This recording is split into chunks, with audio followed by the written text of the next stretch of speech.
Bonjour, c'est Rebecca. Bienvenue dans ce 74e épisode d'Histoire pour les grandes personnes.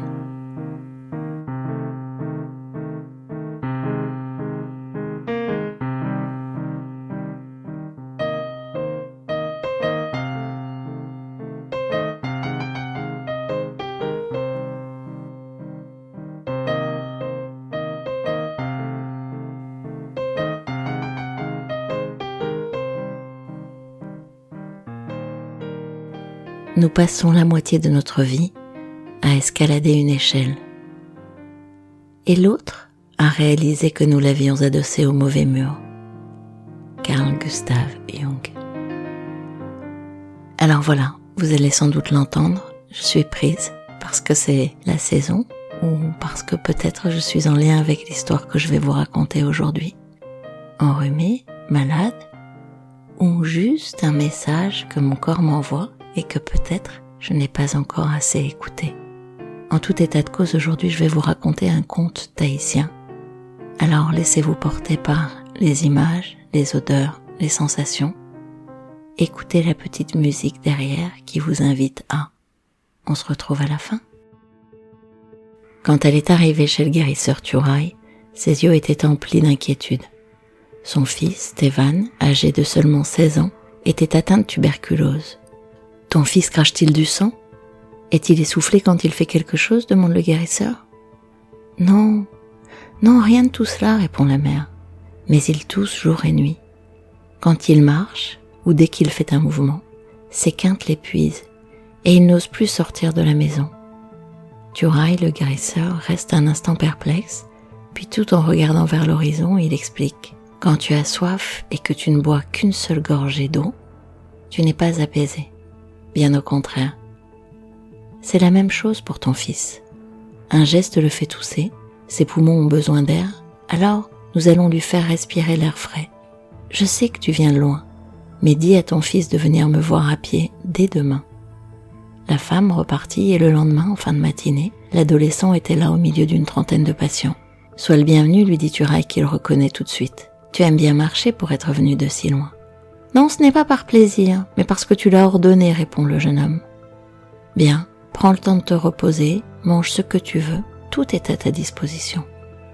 Je m'occuperai de toi en fin d'après-midi, et puis tu pourras rentrer dans la fraîcheur du soir. » Ainsi, le guérisseur observa le jeune homme toute la journée, tout en s'occupant des autres visiteurs.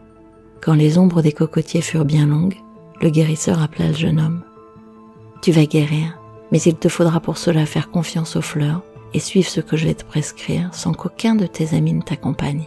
Ce chemin, tu dois le faire seul. Ton nez a-t-il déjà connu le doux parfum de la pierrie ? Trouve la crête dans l'ombre de laquelle pousse cette fleur. Tes mains ont-elles déjà connu une grappe rouge de fleurs poirata ? Sais-tu sur le flanc de quelle montagne repose cette grappe ? Et ta tête, a-t-elle déjà porté une couronne faite de rima tafai ? Ton corps s'est-il déjà glissé sous la fougère mamo ? Connais-tu tout cela ? Les yeux du jeune homme pétillaient. Bien sûr, rien de ce que tu nommes ne m'est étranger, répondit le jeune homme. Il était fier de connaître tout ce que le grand Thurai avait énuméré. Je connais la nature pour avoir depuis tout petit parcouru les montagnes, avec mon père, à la recherche des régimes de bananes feuilles. Lui, il a la force d'en rapporter 18 du fond des vallées, alors qu'il faut une voiture pour aller les vendre en ville. Avant ma maladie, j'allais avec lui. Je pouvais en porter 6 et des gros. Mais un jour, alors que je déposais mon fardeau devant la maison, j'ai senti quelque chose craquer dans ma poitrine. C'est à ce moment-là que la maladie est entrée. Depuis, je tousse, je regarde mes amis, ils rigolent de moi, ils en portent maintenant 10, et moi, peut-être que je n'en porterai plus jamais.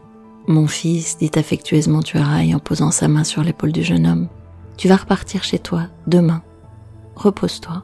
Après-demain, tu marcheras jusqu'à la crête où pousse la pierrie. Tu choisiras la branche au meilleur parfum, tu l'accueilleras et retourneras chez toi pour la suspendre sur la terrasse.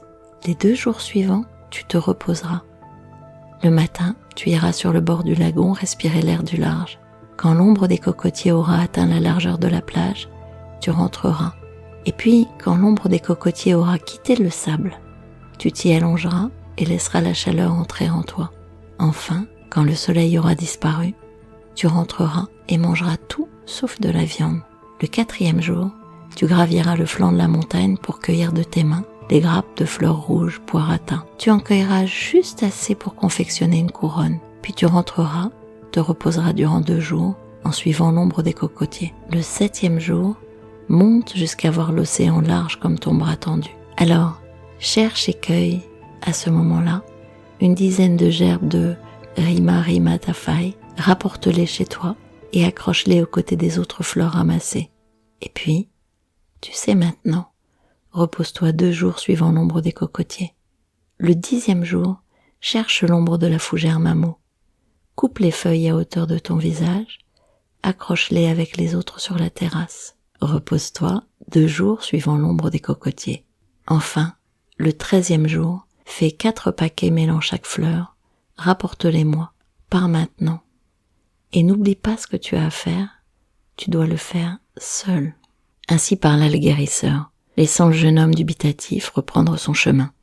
Le 13e jour, Tevan revint chez Tuiraï, les fleurs à la main. « Tu as bien meilleure mine, mais tu n'es pas encore guéri. Retourne d'où tu viens. Prends un des paquets, fais-en une décoction.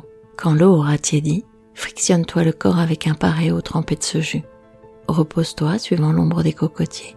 Et le lendemain, va chercher dans la montagne un régime de bananes, les feuilles. Tu sais, celles que ton père porte sans difficulté. Coupe-le en 2, rapporte-le sur ton bâton. N'attends pas que ton ombre grimpe la montagne. Si tu ne trouves pas, rentre chez toi et recommence le lendemain. Chaque soir, frictionne-toi avec la décoction tiède. Et quand il n'y en aura plus, fais-en une autre avec un nouveau paquet. Fais-le ainsi chaque fois en te reposant 2 jours après chaque cueillette de feuilles. Puis reviens me voir. Il fallut 3 semaines au jeune homme pour trouver tous les régimes de bananes et utiliser toute l'eau des fleurs. Quand il se présenta à nouveau devant le sage, celui-ci lui dit d'un ton orgueilleux : « Tu peux aller avec tes amis, mais commence par en porter 2. La semaine suivante, porte 3 régimes de feuilles et chaque semaine, ajoute un régime sur ton bâton. Quand tu en auras porté 6, reviens me voir. » Une nouvelle fois, Tevan exécuta à la lettre les mots du guérisseur. Quand il revint, celui-ci lui demanda : « Le craquement dans ta poitrine, ce craquement, s'est-il reproduit ?» « Non, répondit Tevan. « Alors, durant 7 semaines, continue à porter 6 régimes de feuilles, puis augmente la charge suivant tes forces, et non suivant l'orgueil que feront naître les railleries de tes amis. Avez-vous entendu ? Augmente suivant tes forces, et non suivant l'orgueil que feront naître les railleries de tes amis. » Il poursuit ainsi : « Ne rentre plus dans cette compétition qu'ils ont fait naître en toi, et alors tu seras guéri. » Quelques mois plus tard, la mère de Tevan vint, des bananes plein les bras. Elle venait remercier Tuiraï. Son fils ne toussait plus, il respirait sans encombre, et portait maintenant 10 régimes de bananes sans s'essouffler. Cette guérison était-elle l'œuvre d'un sorcier, d'un charlatan ou celle d'un médecin ? Tuiraï avait compris qu'il fallait au jeune Tevan retrouver confiance en son corps et un but à ses promenades. Mais l'exercice devait être progressif. Le jeune homme, malgré son mal, était venu à pied. Il était donc déterminé à guérir. Les fleurs que Tuiraï avait demandées poussaient à des altitudes croissantes. L'air frais du lagon le matin ouvrirait ses poumons, le sable chaud le soir lui donnerait la chaleur pour la nuit. L'ombre des cocotiers lui indiquerait le temps de chaque pause, le temps aussi d'écouter son corps et de retrouver le rythme de la nature. Parce que le guérisseur disait aussi que la rivalité fait naître la compétition entre les hommes, mais chacun doit être attentif à ce qu'il est pour ne pas se laisser emporter par les paroles des autres. Le temps des machines est arrivé, et si celles-ci ont besoin de pétrole, nous avons besoin du grand air et de la nature pour avancer. Peut-être le savez-vous, peut-être savez-vous que la maladie est en fait le mal à dire. Et lorsque vous avez un bobo, un truc plus compliqué, peut-être est-il intéressant de se demander ce qui ne se dit pas, qui se transforme. Il est beaucoup question dans les demandes d'accompagnement que je vois d'aller chercher le sens ou le succès ou la croissance personnelle.